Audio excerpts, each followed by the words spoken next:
In today's video, I'm going to teach you how to enable or disable special themes on chess.com.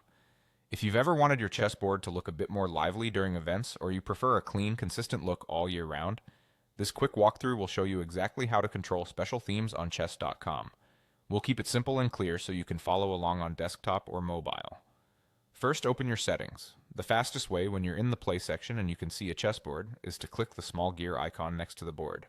That gear opens the settings tied to your playing experience, which is perfect for visual changes like themes. If you're not on the play screen, you can also open your general chess.com settings from the main menu. On mobile, look for the gear icon in the top corner of the app. On desktop, it's usually in the top right area or accessible via your profile menu. Either path brings you to the same place, so use whichever is most convenient. Once you're in settings, head to the area that controls how your board looks. Depending on your version, this may be labeled themes, or it might appear under board and pieces.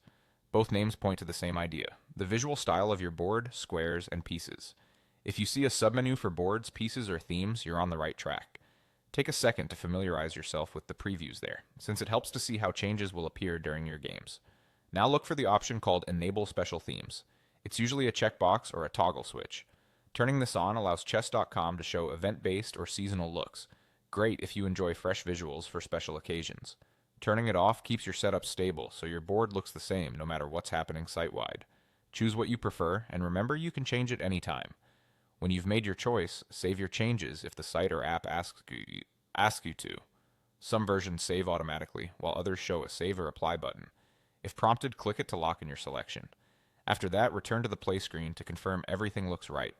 If you don't notice a change immediately, try switching back to the board or starting a new game to refresh the view. That's it. You accessed settings, navigated